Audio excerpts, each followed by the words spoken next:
Uttarakhand practice set में एक बार आपका फिर से स्वागत है। इम्पोर्टेंट टॉप 40 एमसीक्यू हम करेंगे। उत्तराखंड इकोनॉमी से रिलेटेड ये होंगे। इसमें आपका प्रमुख उद्योग, पर्यटन वगैरह इनसे रिलेटेड जो भी क्वेश्चन एग्जाम्स में बन सकते हैं या बने हैं वो सारे हम कवर करने वाले हैं। पहला क्वेश्चन आपके पास है, उत्तराखंड राज्य में आजीविका का प्रमुख साधन है। सिंपल सा क्वेश्चन है, कोई डाउट नहीं होना चाहिए। सबसे जो प्रमुख साधन हमारा आजीविका का है वो पर्यटन है। ऑप्शन नंबर ये नंबर देख लीजिएगा, सी हो गया है, वो बी होना चाहिए। राज्य की कितने प्रतिशत जनसंख्या गांवों में निवास करती है? तो लगभग 69.71% जो है हमारे गांव की जनसंख्या है, गांव में निवास करती है। इकोनॉमिक सर्वे जो 2022 और 23 का था, उसके अनुसार कृषि का राज्य सकल घरेलू उत्पाद में कितना योगदान है? तो ये थोड़ा सा अपडेटेड पढ़ लीजिएगा। बजट का एक वीडियो आपको मिल जाएगा उत्तराखंड के थ्योरी क्लासेस, एक इम्पोर्टेंट एक सेक्शन है हमारे यूट्यूब चैनल पर, वो आप देख लीजिएगा। वहाँ से बजट से रिलेटेड एमसीक्यू और अपडेटेड वीडियो आपको कवर मिल जाएगा। तो इसका जो सही आंसर होगा वो 22% है, ऑप्शन नंबर सी। अगला क्वेश्चन है, राज्य का सर्वाधिक बोया गया भूमि क्षेत्रफल किस जिले में है? तो सबसे ज़्यादा बोया गया भूमि क्षेत्रफल हमें बताना है इनमें से कि किस जिले में सबसे ज़्यादा बोया गया भूमि क्षेत्रफल है। इम्पोर्टेंट ये क्वेश्चन है आपका, और इसका जो सही आंसर हो जाएगा वो हो जाएगा उधम सिंह नगर। अगला क्वेश्चन है, राज्य का सबसे कम शुद्ध बोया गया भूमि क्षेत्रफल किस जिले में है? तो सबसे कम बोया गया जो शुद्ध बोया गया भूमि क्षेत्रफल है, सबसे कम, सबसे ज़्यादा तो उधम सिंह नगर हमारा आंसर हो गया, और सबसे कम है वो चंपावत जनपद में है। सीढ़ीदार खेती संबंधित है। सीढ़ीदार खेती तो अपने राज्य से संबंधित है, उत्तराखंड आंसर हो जाएगा। सरल सा क्वेश्चन हो गया। दो कथन दिए गए हैं और इन सीढ़ीदार खेती से संबंधित है। गढ़वाल में सीढ़ीदार कृषि परिस्थिति की है, सीढ़ीदार कृषि की परिस्थिति है, ऐसे मान सकते हैं। और इसका कारण दिया गया है कि यह पहाड़ी ढालों पर भूमि तथा जल संरक्षण का समुचित उपाय है। तो हम जानते हैं कि गढ़वाल में सीढ़ीदारी कृषि की जाती है, ऐसी ही परिस्थितियां भी हैं, और इसका कारण ये है कि ढालों पर जो भूमि है तथा जल संरक्षण का समुचित उपाय है हमारी सीढ़ीदार कृषि। तो कथन ए भी सही है, कारण आर भी सही है, और आर जो है कारण आर कथन ए की सही व्याख्या भी करता है। झूम कृषि को कहते हैं, तो यहाँ से आपको ध्यान रखना है। अब यहाँ पर देखिए सीढ़ीदार कृषि, समोच्च कृषि, ए बी दोनों दे दिया गया। अधिकतर लोग आंख बंद करके ए बी दोनों दिख जाए तो बस वही ऑफिशियल आंसर है, तो ऐसा नहीं है। स्थानांतरणशील कृषि को झूम फार्मिंग कहते हैं, स्थानांतरणशील कृषि को। तो झूम कृषि को स्थानांतरण कृषि भी कहते हैं। इसके अलावा हाँ, एक चीज़ जो मैं भूल गया, आप लोगों को थैंक्स कहना है। हम 10K मेंबर्स हो गए हैं हमारी स्टडी लवर्स फैमिली के, तो आप सभी 10K प्लस जितने भी लोग हैं आप हमारी स्टडी लवर्स फैमिली के मेंबर्स हैं। आपको बहुत बहुत धन्यवाद कि आप हमारे परिवार का हिस्सा बने, और हमारे परिवार के साथ आप अपनी तैयारी को आगे बढ़ा रहे हैं, और मुझे उम्मीद है कि हमारा कंटेंट आपके लिए हेल्पफुल होगा। इसी के साथ इस तरह के जो प्रैक्टिस सेट हैं वो आप हमारे ऐप को सर्च करेंगे स्टडी लवर्स फैमिली, या डिस्क्रिप्शन और कमेंट में आपको लिंक मिल जाएगा स्टडी लवर्स फैमिली ऐप का। वो ऐप आप इंस्टॉल कर लीजिएगा। फ्री में आप इस तरह के टेस्ट वहाँ पर लगा सकते हैं, प्रैक्टिस कर सकते हैं, कितने क्वेश्चन आप अटैम्प्ट कर पा रहे हैं वो आपको अवेलेबल मिलेंगे। इसके अलावा आपके लिए जो ऑफर है, अगर आपको कंप्लीट उत्तराखंड पढ़ना है तो जिन लोगों ने उत्तराखंड पढ़ा है उनके लिए ये क्वेश्चन बहुत ईजी हो रहे होंगे। हमारा कोर्स में अवेलेबल है 99 रुपीज़ में उत्तराखंड का क्रैश कोर्स अवेलेबल है। इसके अलावा अगर आप उत्तराखंड लेक्चरर स्क्रीनिंग की तैयारी कर रहे हैं तो केवल 499 में, ओनली फॉर 499, ये आपके लिए केवल मेंटेनेंस चार्ज है, कोई फ़ीस हम नहीं ले रहे हैं। 499 आपको पता है कि एक मंथ की फ़ीस कोचिंग सेंटर वाले वसूल कर लेते हैं, तो हमने केवल 499 जो है ये आपका कंप्लीट कोर्स की फ़ीस रहेगी। इसमें आपको पूरा स्क्रीनिंग का कोर्स रीजनिंग से लेकर हर पार्ट करवाया जाएगा, और साथ में मॉडल पेपर भी उपलब्ध करवाए जाएंगे, प्रैक्टिस सेट अलग से उपलब्ध करवाए जाएंगे। इसके अलावा अगर आप पॉलिटिकल साइंस प्लस स्क्रीनिंग की साथ में तैयारी कर रहे हैं, आपका मेंस का विषय पॉलिटिकल साइंस है, तो आप हमारा चैनल ज्वाइन कर सकते हैं। तो आप में से ऐसे सभी अभ्यर्थी जो महंगी कोचिंग अफोर्ड नहीं कर पाते हैं वो ऐप को डाउनलोड कर लीजिए, आप ज्वाइन कर सकते हैं कोर्सेज। और अगर इसके अलावा भी आपकी कंडीशन है, मैंने जो है कोर्स के मिनिमम प्राइस रखे हैं, कंप्लीट कोर्स आपको मिलेगा 499। जैसे कि मैंने बताया ओनली मेंटेनेंस चार्ज ये आपका है, स्क्रीनिंग का इसमें कंप्लीट कोर्स मिलेगा, सारे के सारे सेक्शन, वीडियोस, पीडीएफ नोट्स और इसके अलावा प्रैक्टिस सेट्स, यानी जितना आपसे कोर्स की फ़ी ली जा रही है उससे ज़्यादा इसमें इन्वेस्टमेंट हम कर रहे हैं। तो हमारा उद्देश्य इससे पैसा बनाना बिल्कुल भी नहीं है। इन सब के अलावा 1000 रुपीज़ में आपको स्क्रीनिंग प्लस पॉलिटिकल साइंस का कोर्स मिल जाएगा। इसके अलावा भी यदि कोई कैंडिडेट ऐसा है जो इसको भी पे करने में सक्षम नहीं है तो आपकी आइडेंटिटी गुप्त रखी जाएगी, ओपन नहीं किया जाएगा कहीं भी। तो अगर आपकी ऐसी कंडीशन है तो मैं नंबर दे रहा हूँ 8755970506। इस नंबर पे आप व्हाट्सएप में बात कीजिएगा, आपको ऐड कर दिया जाएगा, इसकी मैं गारंटी दे रहा हूँ। आप अपनी कंडीशन वहाँ पे बताइएगा कि मेरी ये कंडीशन है, मैं इस वजह से ये कोर्स अफोर्ड नहीं कर पाता हूँ, लेकिन मैं शिद्दत से पढ़ना चाहता हूँ, मेहनत करना चाहता हूँ और एग्ज़ाम को क्रैक करना चाहता हूँ, तो आपको ज़रूर ऐड कर दिया जाएगा। अगले क्वेश्चन की तरफ अब हम बढ़ते हैं। तो जिसको भी नीड है वो ज़रूर ज्वाइन कर लीजिएगा ऐप, नहीं तो टेस्ट के लिए तो आप टेस्ट देने के लिए ज़रूर कर सकते हैं। ये सारे प्रैक्टिस सेट आपको अवेलेबल मिलेंगे, वो निःशुल्क मिलेंगे, तो वो आप बिना किसी कोर्स के परचेज़ किए भी अटेम्प्ट कर सकते हैं। तो अगला क्वेश्चन हमारे पास है, उत्तराखंड में बोई जाने वाली फसलों में सबसे महत्वपूर्ण समूह कौन सा है? तो सबसे महत्वपूर्ण समूह इनमें से बताना है। तो यहाँ पर देखिए इसमें धान, गन्ना, झंगोरा, अरहर है, लेकिन हमारी जो है मेन फसल जो है वो गेहूँ है। गेहूँ इसमें से नहीं है, तो इसको आप ऐसे भी एलिमिनेट कर सकते हैं। इसमें गेहूँ भी है, धान भी है, मंडुआ भी है, आलू भी है, तो ये सबसे इम्पोर्टेंट हो जाएगा हमारा ऑप्शन नंबर बी आपका करेक्ट आंसर हो जाएगा। अगला क्वेश्चन देखते हैं, निम्न में से कौन सी खरीफ की फसल नहीं है? यानी जो खरीफ की नहीं होगी वो चुनना है हमें। देखिए कपास खरीफ की है, मक्का खरीफ की है, मूंगफली खरीफ की है, सरसों जो है ये खरीफ की नहीं है, ये रबी की क्रॉप्स है, ये देखना है। इसके अलावा फिर से क्वेश्चन वही है कि कौन सी खरीफ फसल है। अब पूछा है खरीफ फसल है, तो मक्का तो अभी हमने डिस्कस किया, बाजरा भी है, ज्वार भी है, ये सभी जो हैं खरीफ फसलें हैं।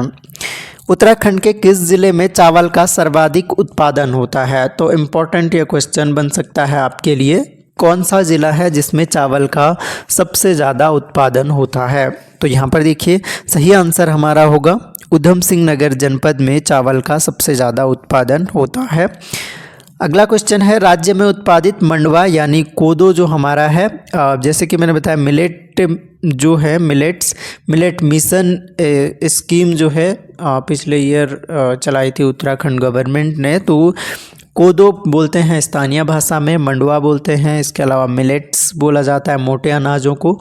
तो अनाज का निर्यात किया जाता है, किस देश को हम मंडुए का निर्यात करते हैं? अमेरिका, जापान, ब्रिटेन और सिंगापुर आपके पास ऑप्शन है। करेक्ट आंसर आपका जापान हो जाएगा, ऑप्शन नंबर बी।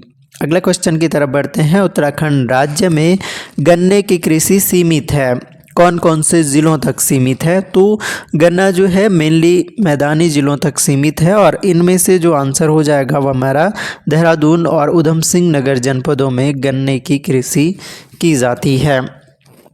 अगला क्वेश्चन है, राज्य की सबसे महत्वपूर्ण फसल है। तो ये मैं आपको ऑलरेडी बता चुका हूँ, सबसे महत्वपूर्ण हमारे स्टेट की जो फसल होगी वो आपका गेहूँ हो जाएगा, तो आंसर हो जाएगा ऑप्शन नंबर ए। अगला क्वेश्चन है, गेहूं की फसल हेतु उचित तापमान कितना होना चाहिए? गेहूं की फसल के लिए उचित तापमान हमें बताना है, तो सही आंसर इसका हो जाएगा 20 से 25 डिग्री सेल्सियस उचित तापमान होना चाहिए। अगला क्वेश्चन हमारे पास है, उत्तराखंड राज्य के लगभग कितने प्रतिशत भूमि पर गेहूं की फसल उगाई जाती है? तो हमारी मुख्य फसल है गेहूं जो है ग्रामीणी कुल से रिलेटेड है, ये भी आपको ध्यान रखना है, ग्रामीणी फैमिली से रिलेटेड है गेहूं की फसल। इसका जो करेक्ट आंसर हो जाएगा हमारा कितने प्रतिशत भूभाग पर? तो लगभग 33% एरिया पर हम गेहूं की फसल को उगाते हैं। राज्य की दूसरी सबसे महत्वपूर्ण फसल है, तो गेहूं के बाद दूसरे नंबर पर हमारे चावल का आ जाता है, डी हो जाएगा आंसर। निम्न में से कौन सा एक उत्तराखंड का चावल उत्पादक ज़िला नहीं है, तो नहीं है चुनना है। चावल उत्पादक ज़िला, चावल लगभग थोड़े बहुत तो हर ज़िले में ही उत्पादित किया जाता है, लेकिन जो प्रमुख चावल उत्पादक ज़िला नहीं है इनमें से उसको हमें चुनना है। तो यहाँ पर जो करेक्ट आंसर हो जाएगा इनमें से हरिद्वार, टिहरी, देहरादून में ठीक ठाक, अल्मोड़ा जो है वो प्रमुख चावल उत्पादक ज़िलों में शामिल नहीं है। राज्य की सर्वाधिक चावल मिलें किस ज़िले में हैं? सबसे ज़्यादा चावल की जो मिलें हैं वो देखने को मिलती हैं आपकी यूएस नगर में, उधम सिंह नगर आपका आंसर हो जाएगा। राज्य में horticulture and Indian institute of social and conservator होगा ये, कंजर्वेटर को कहाँ स्थापित किया गया है? तो इंस्टीट्यूट का नाम horticulture and Indian institute of social and conservator को कहाँ स्थापित किया गया है? तो इसको स्थापित किया गया है, आपका आंसर करेक्ट हो जाएगा, इसको देहरादून में स्थापित किया गया है। राज्य में निम्न में से कौन सी कृषिगत समस्याएं हैं? कृषिगत समस्याएं वित्त की कमी है, ये भी एक समस्या है। वैज्ञानिक विधि का अभाव है। अवसंरचनात्मक यानी इंफ्रास्ट्रक्चर जो डेवलपमेंट है इसका भी अभाव है। डी वाला ऑप्शन करेक्ट हो जाएगा। उत्तराखंड प्रदेश में कौन से कुल की पैदावार नहीं होती है? कौन से फूल है ये, कौन से फूल की पैदावार नहीं होती है? फूल भी नहीं, ये फल होना चाहिए। कौन से फल की पैदावार नहीं होती है? तो ऑप्शन आपके पास सेब, लीची, माल्टा और नारियल। कौन सा फल है जो उत्पादित नहीं होता? आसान हो गया है क्वेश्चन। लीची नगर देहरादून, सेब जो है काफ़ी होता है, माल्टा पहाड़ों में काफ़ी होता है, नारियल जो है ये नहीं होता है। किस ज़िले को भारत सरकार ने लीची निर्यात जोन में सम्मिलित किया है? तो मैंने बताया लीची उत्पादक में देहरादून फेमस है, देहरादून को लीची निर्यातक जोन में शामिल किया गया है।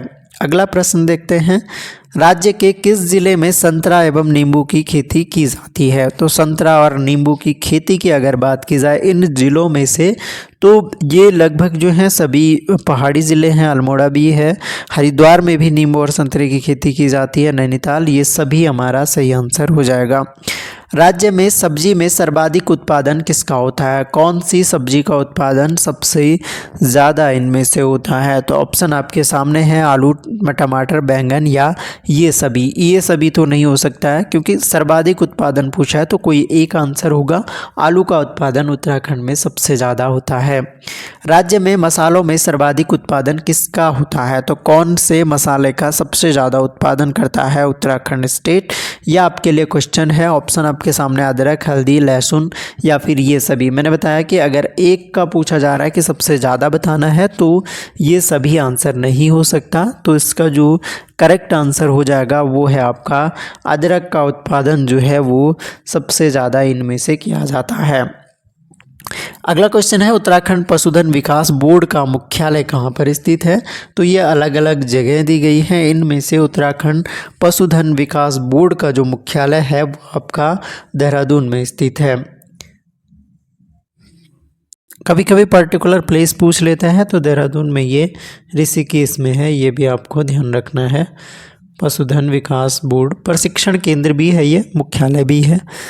राज्य में चारा विकास के अंतर्गत चारा बैंकों की स्थापना कहाँ की गई? चारा बैंकों की स्थापना इनमें से कहाँ की गई है? ऑप्शन आपके सम्मुख हैं, करेक्ट आंसर आपका पंतनगर है। राज्य में स्थापित मत्स्य केंद्र के प्रमुख कार्य एवं उद्देश्य हमें बताने हैं। तो मत्स्य केंद्र के जो प्रमुख कार्य और उसके उद्देश्य हमें बताने हैं। तो मत्स्य प्रजनन करना तो मेन उद्देश्य है ही, बीज उत्पादन करना, प्रशिक्षण देना भी इसका उद्देश्य है। सभी आंसर हो जाएंगे। राज्य के किस जिले में ऊनी वस्त्र उद्योग है? चंपावत, उत्तरकाशी, अल्मोड़ा या फिर ये सभी। ऊनी वस्त्र उद्योग की बात कर रहे हैं तो ये सभी जिलों में ऊनी वस्त्र उद्योग स्थापित हैं। अगला क्वेश्चन है, एशिया का सबसे बड़ा कागज उद्योग उत्तराखंड के किस जिले में स्थित है? तो कागज उद्योग आपके लिए इम्पोर्टेंट क्वेश्चन है, ये आपका नैनीताल जनपद में है। कागज उद्योग का फेमस केंद्र है यहाँ पर, इस केंद्र का नाम आपको कमेंट बॉक्स में बताना है। आपके लिए आज का पहला क्वेश्चन, उत्तराखंड में दियासलाई उद्योग कहाँ अवस्थित है? दियासलाई यानी जो मैस्टिक होता है हमारा, इसके रिलेटेड जो उद्योग है वो कहाँ पर स्थित है? ऑप्शन आपके सामने है, नैनीताल, उधम सिंह नगर, हरिद्वार या उपरोक्त सभी। करेक्ट आंसर आपका हो जाएगा इन सभी जगहों पर दियासलाई उद्योग स्थित हैं। उत्तराखंड के किस जिले को ताम्र नगरी के नाम से जाना जाता है? तो ये क्वेश्चन कई बार रिपीट होता है। करेक्ट आंसर इसका हो जाएगा अल्मोड़ा जनपद को ताम्र नगरी भी कहा जाता है। अल्मोड़ा में तांबे का उत्पादन भी होता है। राज्य के किस शहर को सिडकुल द्वारा विकसित किया गया है? सिडकुल द्वारा इनमें से कौन सा शहर विकसित किया गया है? ऑप्शन आपके सामने अगेन। तो इनमें से सिडकुल द्वारा पंतनगर को भी विकसित किया गया है, सितारगंज में भी और हरिद्वार में भी। ये सभी आंसर हो जाएगा। अगला क्वेश्चन है उत्तराखंड में औद्योगिक विकास को गति प्रदान करने के लिए सरकार द्वारा कब तक के लिए औद्योगिक विजन प्लान तैयार किया गया है? औद्योगिक विजन प्लान बताना है कि कब तक के लिए तैयार किया गया है। इस क्वेश्चन का जो करेक्ट आंसर हो जाएगा वो 2020 तक का विजन प्लान तैयार किया गया था, औद्योगिक विजन प्लान। 2011 की जनगणना के अनुसार राज्य में कार्यशील जनसंख्या कितनी है? तो कार्यशील जनसंख्या बतानी है तो राज्य की कुल जनसंख्या में से जो कार्यशील जनसंख्या है वो 38.43% है 2011 की जनगणना के अकॉर्डिंग। राज्य में वर्ष 2005 से 2013 में बेरोजगारों की संख्या में कितने प्रतिशत की वृद्धि दर्ज की गई? 5 से 13 तक का पुराना ये क्वेश्चन है, प्रीवियस ईयर में पूछा गया है। करेक्ट आंसर हो जाएगा 57%। अगला क्वेश्चन है उत्तराखंड में पलायन के मुख्य कारण क्या है? मुख्य कारण बताने शिक्षा का अभाव भी है, रोजगार की कमी है, स्वास्थ्य अभाव भी है, ये सभी हो जाएंगे। और अगला और अंतिम क्वेश्चन आज का है, निम्न में से कौन राज्य में पलायन को रोकने में सहायक है? प्रधानमंत्री कौशल विकास योजना, रोजगार हेतु विशेष फंड, अटल आवास योजना। तो ये सभी कुछ योजनाएं हैं जो पलायन को रोकने में सहायक हो सकती हैं। तो वीडियो आपको कैसा लगा, कितने क्वेश्चन आपने अटेम्प्ट किए, कितने मार्क्स आप ला पाते हैं इस तरह के पेपर में, ये कमेंट बॉक्स में बताइए। इसके अलावा एक बार फिर से हमारे परिवार में जुड़ने के लिए और 10 के सब्सक्राइबर पूरा करने के लिए हमारा आप सभी का बहुत बहुत धन्यवाद। आगे भी जुड़े रहें, आपको बेहतर कंटेंट देने की कोशिश की जाएगी। मैं कभी किसी को ये नहीं कहता हूँ कि चैनल को सब्सक्राइब, आपको लगता है कि ये चैनल आपके लिए वैल्यूएबल है, हेल्पफुल है तो ज़रूर सब्सक्राइब करें, शेयर भी कर सकते हैं। और अगर आपको लगता है कि आपके लिए यूज़फुल नहीं है तो फिर आप सब्सक्राइब करके क्या ही कर लोगे। तो वीडियो कैसा लगता है अपना फीडबैक ज़रूर दिया कीजिए। कोई इम्प्रूवमेंट अगर आपको लगता है कि हमें करना चाहिए तो आप अपने सजेशन दीजिएगा, हम ज़रूर उस पर काम करेंगे। तो thanks a lot for listening, मिलते हैं नेक्स्ट वीडियो में, तब तक के लिए जय हिंद।